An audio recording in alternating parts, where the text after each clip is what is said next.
Um príncipe está na região para o lançamento de um livro que fala sobre a história do Brasil. Luiz Felipe é descendente de Dom Pedro II e falou como é ser um membro de uma família tão importante.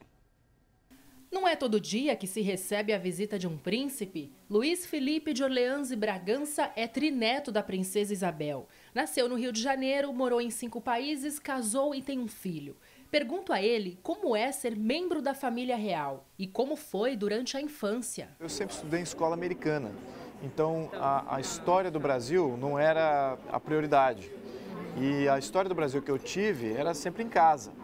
Então ali em casa eu me sentia especial, eu achava que aquela história do Brasil era a minha história.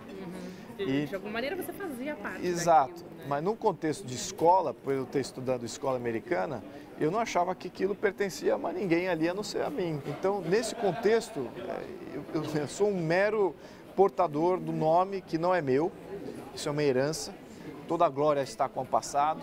Então, eu tenho uma responsabilidade de não violar essa herança e de possivelmente agregar a esse legado, humildemente falando. Agora, do ponto de vista de pessoa, é uma tremenda responsabilidade, né? Você não se torna uma pessoa pública com esse nome sem a consciência dessa responsabilidade. Se você não tem a consciência dessa responsabilidade, eu imagino que boa parte da família decidiu não se tornar pública, decidiu não entrar na coisa pública.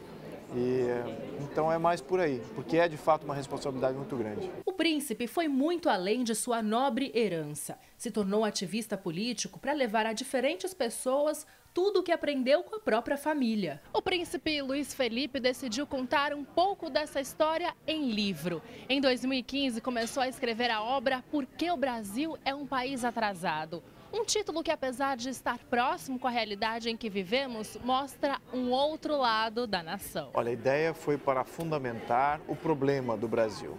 E na fundamentação desse problema, a gente cria uma plataforma única de discussão.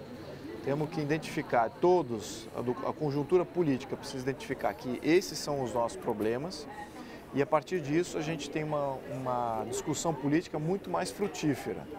Caso contrário, a gente cai aí em acusações, em narrativas, em postulações políticas, e isso não é producente e não vai resolver os nossos problemas de verdade. Nas escolas de todo o país, a história do Brasil também é contada pelo príncipe. Aqui na região, a visita foi em um colégio de São Vicente e no Vale, em Taubaté. Ali você consegue transferir uma mensagem muito positiva do Brasil, ao mesmo tempo que você consegue destruir toda uma perspectiva do que aquela criança possa ter da sua própria identidade.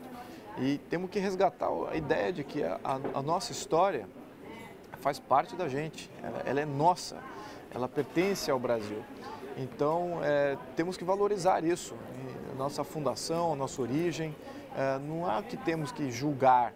Eu acho que fazer a crítica e fazer o julgamento, isso não cabe a nós fazer. Temos que mostrar as decisões certas que levaram à construção desse grande país. Foi uma visita real bem rápida, mas suficiente para deixar a mensagem que o Brasil só depende de uma educação melhor para ser um país mais democrático. Os poderes constituídos não nos representam. Então temos deboche, não obedecemos às leis de fato não nos representam, elas são feitas para nos controlar e nos dominar.